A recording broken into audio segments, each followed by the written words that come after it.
Hey everyone, I'm Stephen Brantley, And I'm Michael Diego. and we are the Social Enterprise Guys. We're helping social entrepreneurs and social enterprises do good business better. This episode, we met with Kate and Channing. They are the co-founders of Brand Pollinators, and it's a brand and marketing strategy organization. And we had a great conversation with them. I learned a lot personally, like a lot of, they're extremely knowledgeable, definitely the kind of individuals that you want to connect with specifically with the mission-driven business. And they're really honed into that clientele, that market. I think that there's just tremendous value from what they taught us, and I hope everybody that views this episode feels the same way. So Yeah, I certainly learned a lot in it. Make sure you check out the info in the description. Check out their website and the various links. And yeah, we hope you enjoy this episode of the Social Enterprise Guys. all right, let's do it. All right, Kate and Channing, welcome to the podcast. Thanks, Stephen. It's great to have both of you guys here. I actually want to start off with each of you introducing yourselves because there are four people on this call. I know we have video and we have audio podcasts as well. I want people to be able to match up a voice to the name. So why don't we start with Kate, you introducing and telling us a brief background and how you got into the role you're doing today. Sure, of course. Yeah, thanks for having us. So my name is Kate Fosson, and Channing and I co-founded Brand Pollinators.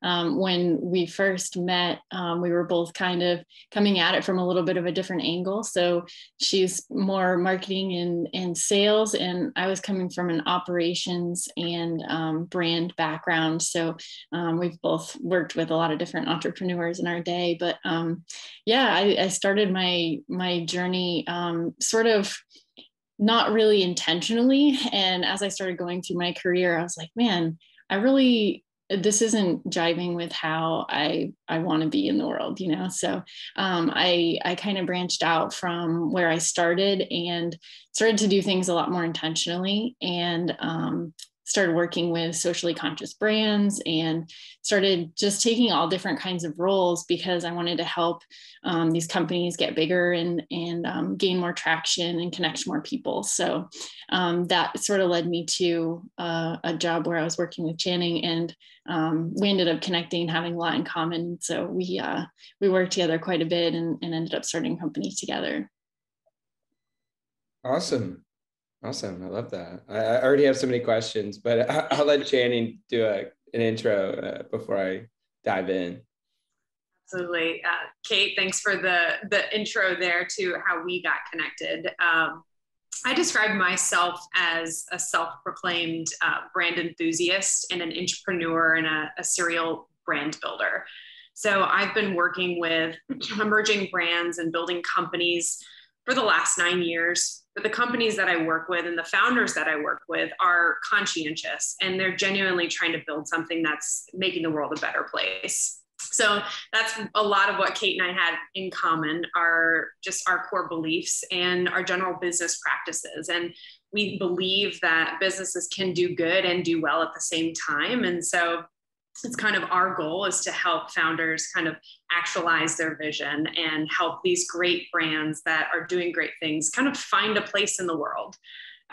So I've worked in consumer packaged goods for the last 9 years, and I've held multiple roles, mostly sales and marketing, as Kate referenced, but really working as the right hand with the founder, helping guide them along the way. Awesome. Okay, I'm going to dive in. Kate, when you were telling me kind of like your story, was there like an inflection point for you where you're just like, because you described your journey and wanting to be more intentional with the business that you do, was there like a specific point that you can remember that was just like, it's time for me to do this and I'm going to do it this way? Or yeah, I would say there's a couple different points. So when I first went off to college, I didn't really come from a background of knowing much about, environmental issues or anything like that. And so I ended up in a class during my undergrad that really opened my eyes. I had this professor who she had published her own textbook. It was on like soy-based ink with recycled paper. And, she would go into all these details about why you shouldn't eat shrimp from the Gulf and all kinds of stuff like that. And it just really opened my eyes to all this stuff that was happening, especially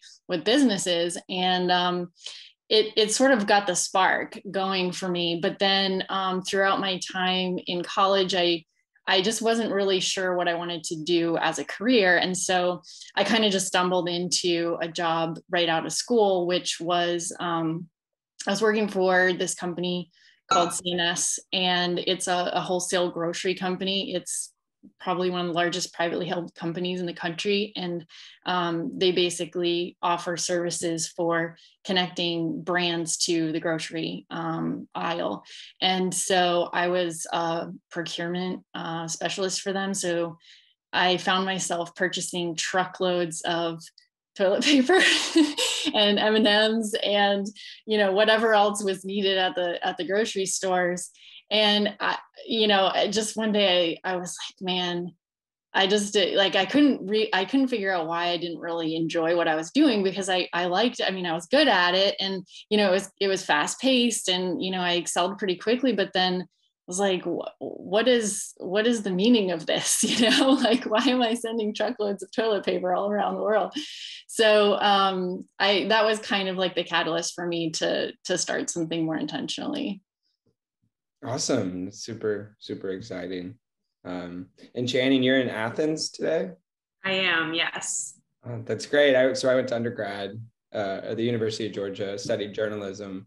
And like, as you're talking about your story, Kate, like I take a lot of like my intentionality and my business and what I do back to college. And I thank my professors and my, development there. So I can definitely see how that would play a role in what you're doing today.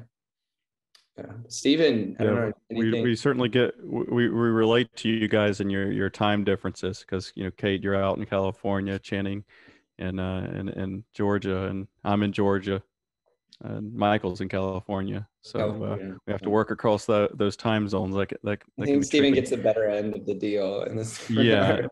Yeah. I'm not complaining. Yeah. Yeah.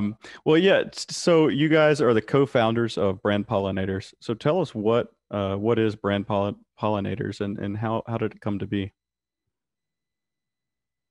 So Kate and I, we met in 2018, 2019, when we were working at a company together. And as Kate referenced earlier, we very quickly knew that we were entrepreneurial soulmates. And no matter what company we'd be at, we know we would work together again in the future. We didn't realize that would mean starting our own company. And as things go, during the middle of the pandemic, we really saw a need to help founders not only understand their mission, but really clarify their audience, clarify their messaging, and help them kind of, as I mentioned, actualize that in the marketplace and really refine their brand positioning and their offering. So Kate and I started Brand Pollinators in the middle of the pandemic in order to meet this need and start working with founders across the country. So it took a little time for Kate and I to understand exactly what our offering was. We knew that we had such comprehensive experience working with brands, and just throughout our careers, we've worked in operations and sales and finance and all types of backgrounds. And so it took a little bit of time to kind of refine that. But Brand Pollinators, as it stands today, is we really help you tell your brand story, and we help you essentially connect with more customers in order for you and your company to scale sustainably. And what do your clients look like? Are are they all socially aware companies or socially conscious companies, or do you have nonprofit clients as well, or what do they look like? Yeah, we typically work with emerging brands, so they're at a certain point where they've developed a product or service that they're trying to gain a broader reach with. So they may have some local and regional distribution, but they're looking to go national or something like that. And the companies that we work with are typically B Corps or for-profits that are, socially or environmentally conscientious. And, that's been our primary focus from day one.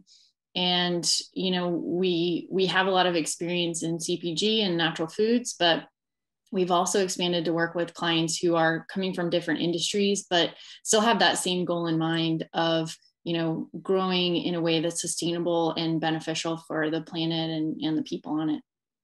Do you see a specific type of social issue or environmental issue crop up a bit more frequently, or is there one that you're a bit more like passionate about, or is it really kind of a diverse range of mission for businesses? I would say it's pretty diverse, although we're seeing a lot of trends, I think, in the marketplace and with conscientious consumers. And a lot of those trends surround the reduction of waste or upcycling items. So that's a big focus of a lot of clients of ours. But then also there's a lot of clients that we work with that focus on diversity and expanding what the marketplace offers in order to meet a more diverse community. Awesome. Cool. Sorry, yeah, I would also add too, one thing we've seen a lot lately is an interest in packaging that is especially compostable, but a packaging that's a more sustainable option as well. Well, take us through I imagine there's no typical engagement with this type of work. It probably has to be customized to a degree, but what does an engagement look like with a client? Where, we talked a little bit about where they're at, but when they come to you, what kind of services do you provide, and what does that journey through the process look like? Sure, I can talk a little bit about how we find our clients, and then we can kind of talk more about the ecosystem in which we're operating in. So we really are targeted on the brands and the founders that we reach out to. So we reach out to those conscientious communities like B Corp or veteran organizations or just conscious capitalism groups to make sure that we're really targeted in our approach. So that's a big focus of ours, is making sure we really align with our audience. So to find clients, we do a lot of discovery calls, but we also do a lot of outreach. We'll do seminars and trainings. We'll offer free 30-minute sessions with entrepreneurs. So that really helps us to kind of gate customers or clients to make sure that they really align with our core values. And that's really what's so important for us, is to make sure that we're all aligned on our business principles so that we can move forward together. So that's how we find clients. And then we go through a series of just vetting conversations, discovery calls, where again, we make sure that we're aligned and that we can offer a value to them. Kate, do you want to talk about just the process of our discovery call and what the onboarding typically looks like? Sure. Yeah. I mean, we, like you said, it's a little bit different for each client, but we are pretty adept at sort of picking out patterns when we're talking to people. And so we'll kind of hear their story and, set up an initial call where we can just kind of get a feel for where they are and what are the things that they're struggling with. And so, if we can kind of start picking out those patterns right away when we first start talking with people. And then from there, we have, a couple different options for how to work together. We'll offer anything from like an advising package, which is pretty like minimal interaction. It's basically like one call per month, but it allows for like an affordable option that people can bounce ideas off of us. We can spend a full hour brainstorming or talking through a specific problem that needs to be addressed, and then anywhere all the way up to pretty in-depth like fractional CMO kind of role, or something where we're really ingrained in the day-to-day of what's going on with the business.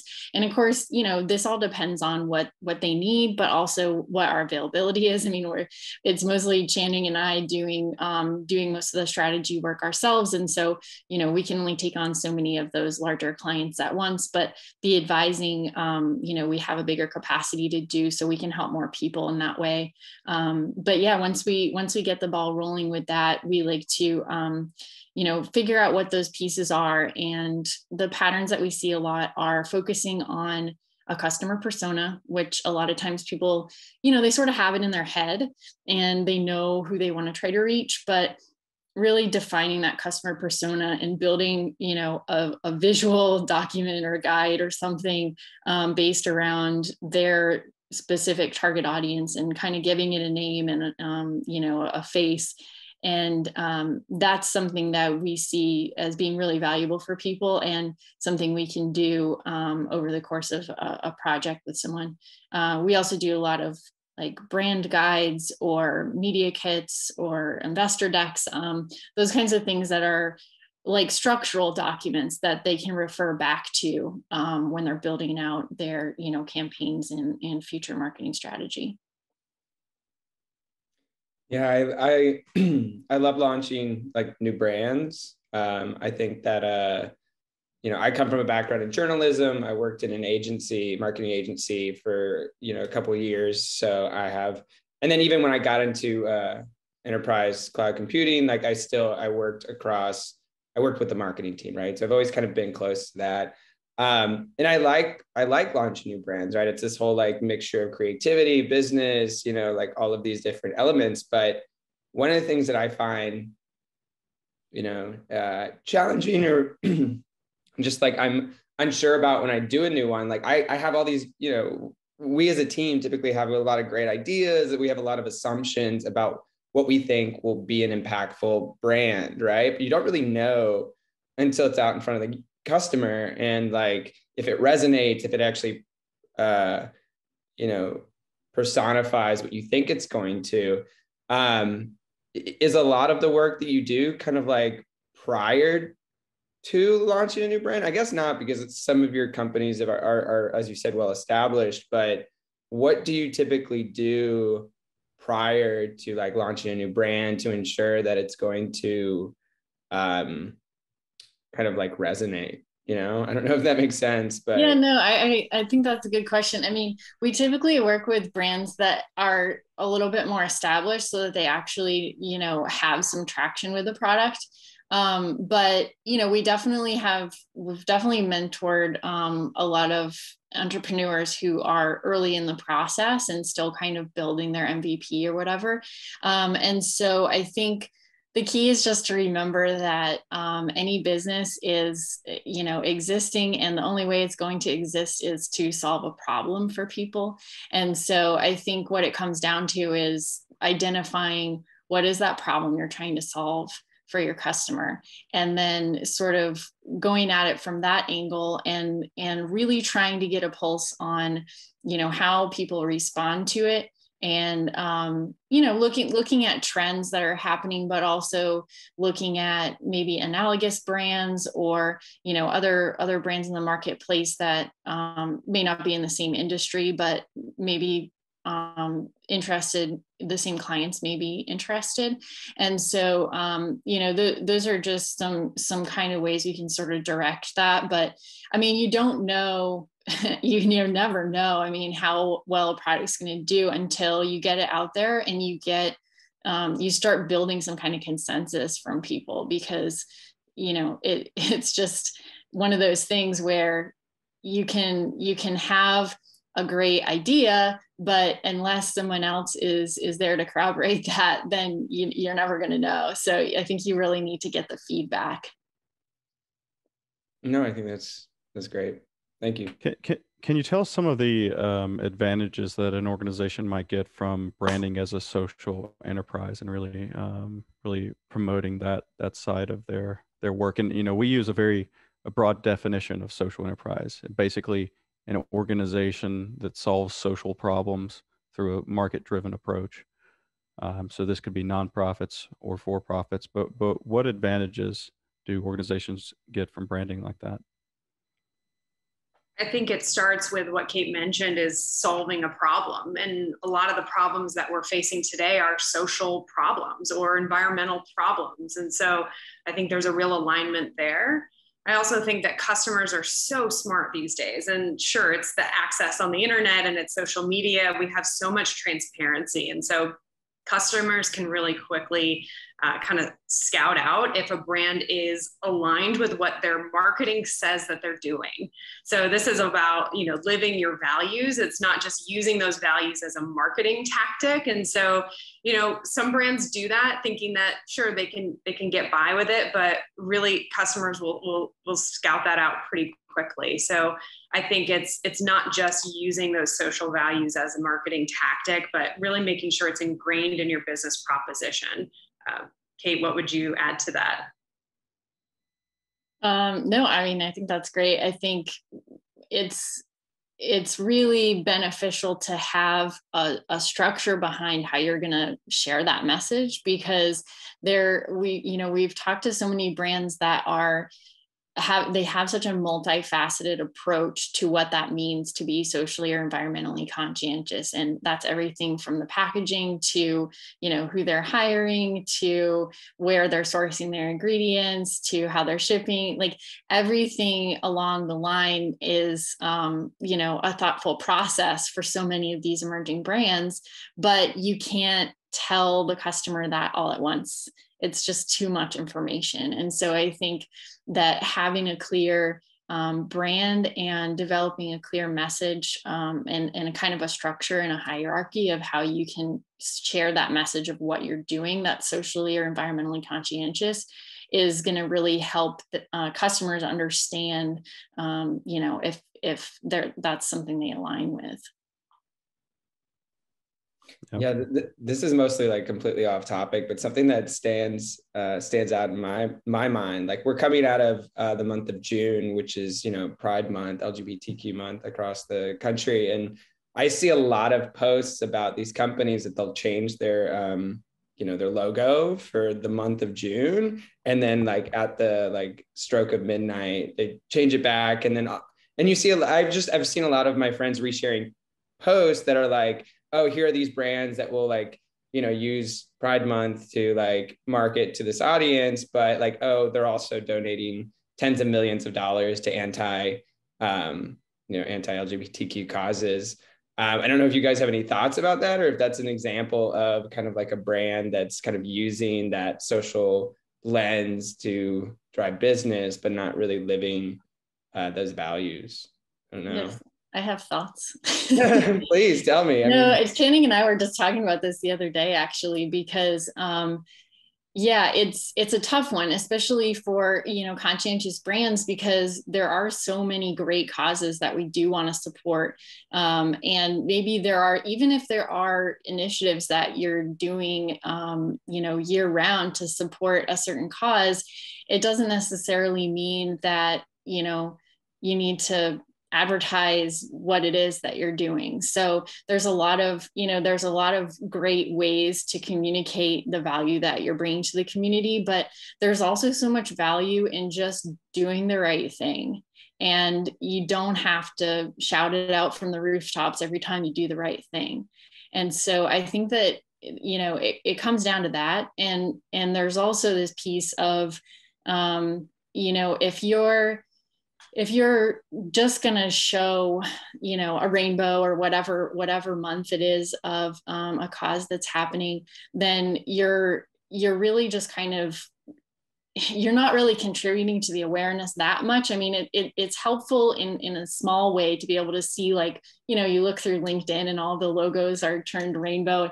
It's a little bit nice to see that, but then, you look behind the curtain and it's like, okay, well, what are you actually doing? And if you want to make a meaningful connection with your customers and partners and whoever else, do the things that are meaningful behind the curtain too. And so that when they pull the curtain back, that's there.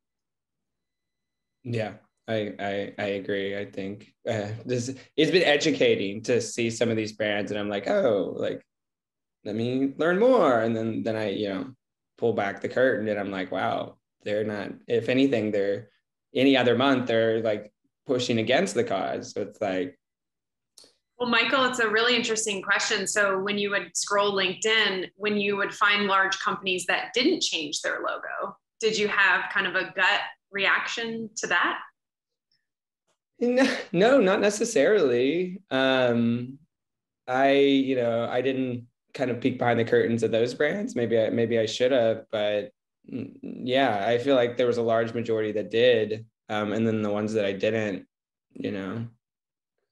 I kind of maybe assumed that they were still contributing, but maybe not so kind of flashy about it. Mm-hmm. But I feel like a cause like that, or I would hope a cause like that, is pretty mainstream at this point, but, based on some of what I learned towards the end of the month, it's honestly not. There's even a lot of work to be done in that space too. So, yeah. Well, when is it appropriate? So let's assume that a organization really is doing, really good things behind the scenes. How do you express that brand in a way that doesn't seem like that doesn't seem like greenwashing or signaling? How do you when is it appropriate? How do you draw that line there? Yeah, I think one thing that we've talked about is we have this kind of concept of a lead message and then having kind of this hierarchy of messaging. And so it's really important to know what that lead message is. Like, what is that core thing that is really driving your business? Because that core thing can't be all of the things, just like, your brand can't be everything to everyone. So having a core message is something that, I think you continue to share information about how you're supporting that core message often. And that I think that's perfectly acceptable to do, because it's why you exist and it's what's meaningful to your company. And so I think that's perfectly acceptable to do. And then I think there's a lot of ways that you can, educate consumers and also, just kind of give them more information and more background on what you're doing, kind of sprinkled throughout. And so it can be through, social media, or it can be through your website, it can be through a podcast, but there can be different channels for how to share, other background information that's contributing to, the way that you function as a brand. But I think it's important to have like a clear main message. I find that super interesting. I kind of want to spend just one more minute on this, because it's something that we at Wise Assistant have necessarily kind of struggled with throughout our kind of evolution as a company. Fundamentally, our mission-driven kind of cause is around combating isolation through better social wellness by having, reminding individuals that like social wellness is as important as mental and physical health, like spending time in groups, right? And having that outlet. But I think when you talk functionally about how we do that, it's through automating planning, right? Streamlining the process of planning. And in the beginning, we were very like kind of trying to drive our marketing and our external positioning as this whole like wellness, social wellness, like, and I don't think like inherently people really understood what social wellness was, right? So we kind of had to like, okay, like we sound like, high concept in what we're trying to do. So let's pull back. Let's say, okay, we're going to help you hang out with your friends, like come together, be a group. But I think in doing that, yeah, we become a bit more explicit with what Wise Assistant is meaning to do.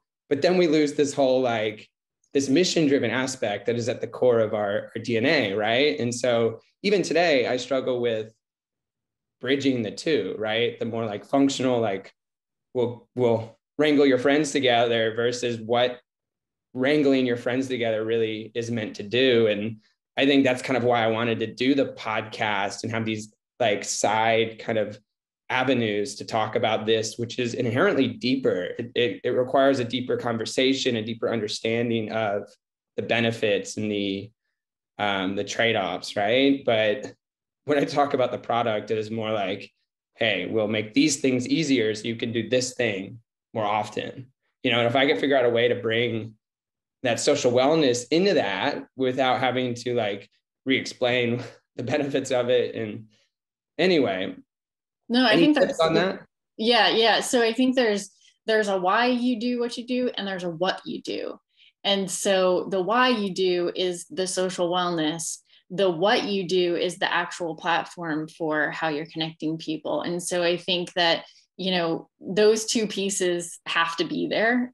and those two pieces have to be clear. So the why you do is what I was referring to with the lead messaging of, you know, how you communicate that social aspect of what you're doing. But the what you do is, as you noticed, extremely important, because if you're not clear on what you do, then people just have no ideas. So it becomes just this concept and you're like, how do I engage with this? I don't know what to do. But if I try to incorporate both in the same messaging, I feel like it becomes long and complicated, right? It's like, we're going to get you together because then you're going to feel better and you're going to be happier. And like, you know, so it's like, this is why copywriters get paid a lot of money. Yeah. We need a copywriter. My gosh. Like, but yeah. Well, we might have, did you have anything else, Michael, on that? Sorry. No, I mean, maybe I will follow up with you guys after the meeting, because I'd like to like double click on that. And but yeah, go ahead, Stephen. Yeah. Well, we might have already kind of covered this, but a related concept, you know, is strategic planning and formalized strategic planning. We start at the top with a vision of where we want to be, and then we figure out our mission, what we do to get there. But how does strategic planning and branding strategy, how do they relate to one another?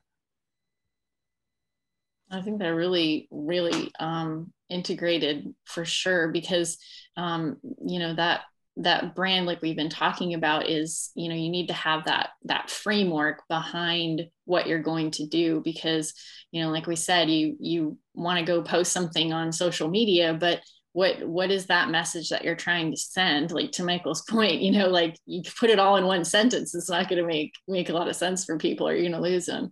So I think that, you know, having those frameworks in place is what really makes the difference to working efficiently going forward, and building out a team and hiring the right kind of people.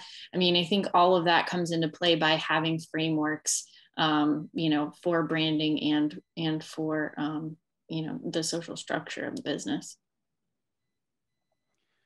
Well, I'd like to hear about some of the common pitfalls that you know, organizations face when they're coordinating branding and marketing strategy. What do you see? You know, this could either be internally, when they're doing it internally, or when they're working with a consultant. What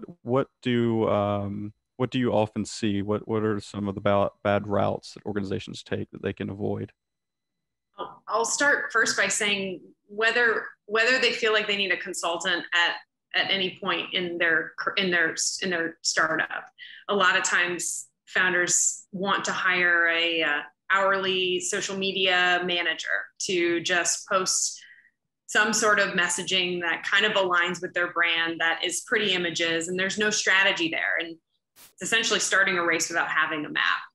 So that, first and foremost, is what we run into a lot. For us, it's really telling them a compelling story that the money that you're putting into that hourly employee that you'd hire is really just going into thin air. It's not really going towards any larger strategy. So if you can get a founder on board with that concept, getting them to buy into the fact that they need a strategic plan, they need a brand strategy, working with a consultant will help them do that. So that's the first thing that I see. Kate, what are your thoughts? Oh yeah. On the social media front, I mean, brands like think they have to be on all of the channels, like every channel, and that's just like not sustainable for anybody. I think that's one of the bigger downfalls is trying to do too many platforms, or just not being thoughtful about where your target audience is, and choosing the platform based on the target audience that you're trying to reach. And then another one along the lines of social media as well is like looking for those likes and those follows and those views and the impressions.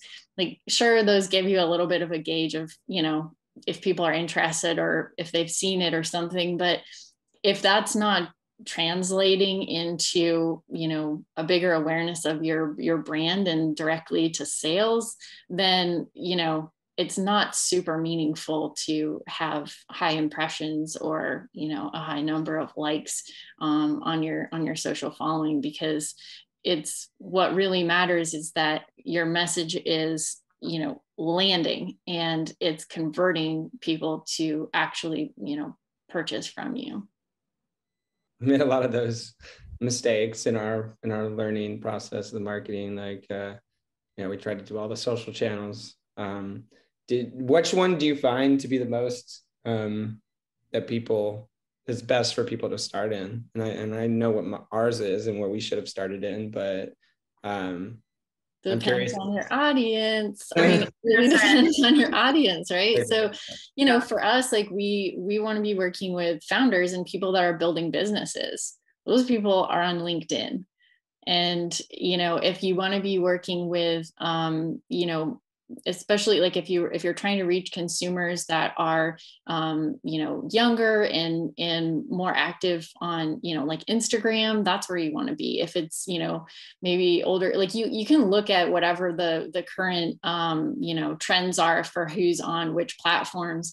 I know YouTube is a big one across all demographics, but trying to do all of them is just going to take up a lot of time and is not going to make sense. And like you said, I mean, it can be a process, because you may not know exactly where your consumers are hanging out or where they're engaging, but, just a little bit of trial and error sometimes goes a long way before you really invest in too many different channels.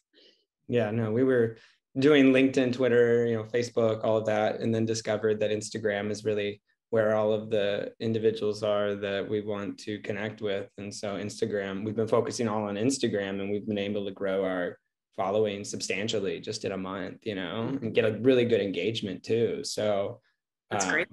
Yeah, it's been a process though.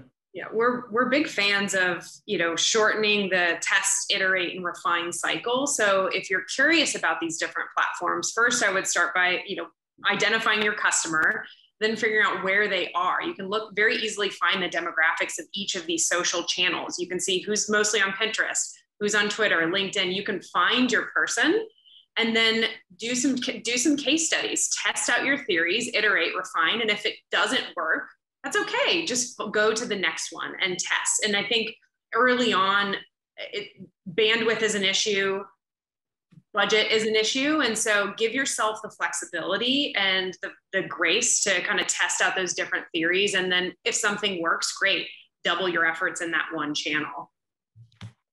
Yeah, I really value that input. I'm curious. So we've heard a little bit more about what your ideal client would be. And it sounds like you were very proactive in identifying and starting the conversation with those clients, but how would one of those clients best engage with you if they found you on this podcast or they found you through another channel? Like, how could they start the relationship with you? Absolutely. So they can go to our website and they can fill out a form for a discovery call. So that's pretty easy. We're also pretty active on LinkedIn, as Kate mentioned. So feel free to reach out to us there. You can direct message us.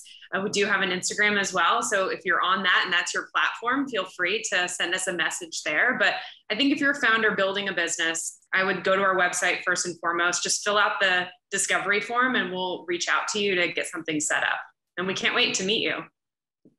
Awesome. Yeah, and I've got to say, people need to sign up for your newsletters. I've seen a lot of newsletters, but y'all's, it's 10 out of 10. It's a ton of value in every single one. So it's you guys do it well. I read it all the way through every time I get it. And that's hard to do these days. Getting people to read emails that you send to them, like, so I don't even want to go into that. You guys are gonna love the one that's coming out this Sunday. It's a good one. Awesome! I can't wait. Well, Kate Steven, and Channing, yeah. Any other things that you guys want to speak about that we haven't covered yet?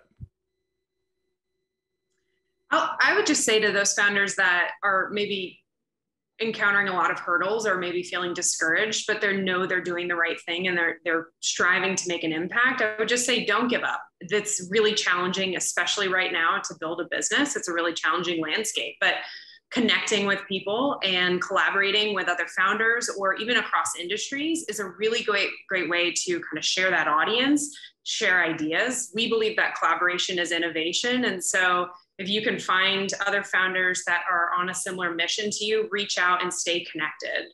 So that would be my words of wisdom leaving this podcast. Yeah, absolutely. And we named our business Brand Pollinators because we believe it's important to stay connected with other people. And, we're all kind of part of this conscientious ecosystem. And so helping to connect founders to each other, I think is something that's important to us as well. And so even if you may not be in the market for, hiring a marketing strategist at the time, like we just love hearing founder stories and finding out what they're working on, what's puzzling them. And if there's any ways that we can, provide some quick insights, we love doing that kind of stuff. So don't be afraid to reach out and share your stories with us. All right. And make sure you check out the links in the description. It's brandpollinators.com is the website. And Kate and Jenny, thank you for being on this episode. Thank you. Thank you so much. Thank you, guys.